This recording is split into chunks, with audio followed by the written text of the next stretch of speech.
জি।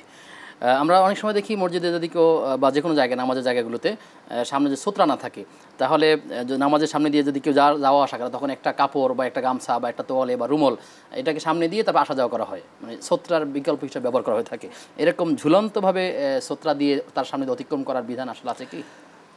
সুতরা হলো আল্লাহ রাসূল সাল্লাল্লাহু আলাইহি সাল্লাম এটার গুণ কোয়ালিটি বলে দিয়েছেন।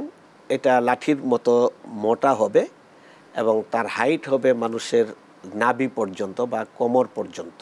সুতরা তার 1.5-2 ফিট এরকম। হ্যাঁ, 1.5-2 ফিট এরকম উচ্চতা হবে।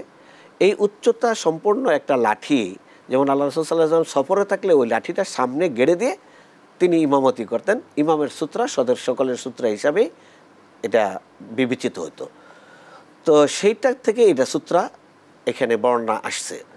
তো সেই দৃষ্টিকোণ থেকে এই সূত্রটা যদি আমি কোনো কাপড় ঝুলিয়ে দিই, সেটা যদি মাটি পর্যন্ত কভার করে আর যেতটুকু পথ আমরা বলছি লাঠি কভার করে এতটুকু যদি হয় তাহলে সেটা কভার করবে।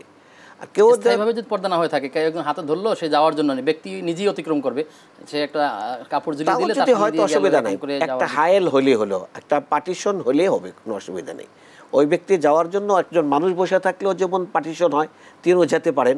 তাহলে ওইখানে তাকে আড়াল করার মতো একটা ডাল হলে তিনি চলে যেতে পারবেন। যদি এরকম আড়াল করার মতো কিছুই না থাকে তাহলে কি কতটুকু সামনে দিয়ে অতিক্রম করতে পারবে? হ্যাঁ, ইমামের সামনে দিয়ে যাওয়া যাবে না, কিন্তু কতটুকু সামনে দিয়ে যাওয়া যাবে না এই বিষয়টা কোরআন হাদিসে সুস্পষ্ট কোনো বর্ণনায় পাওয়া যায় না।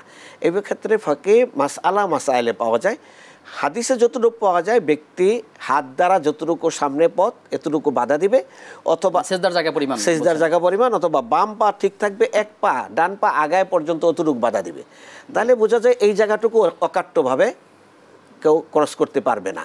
অর্থাৎ তার হাতে যতটুকু নাগাল পাওয়া যায় এতটুকুর বাইরে দিয়ে যাওয়া যেতে পারে। সতর্কতা হলো আরো দূরে যাওয়া। না যাওয়াই ভালো। জি।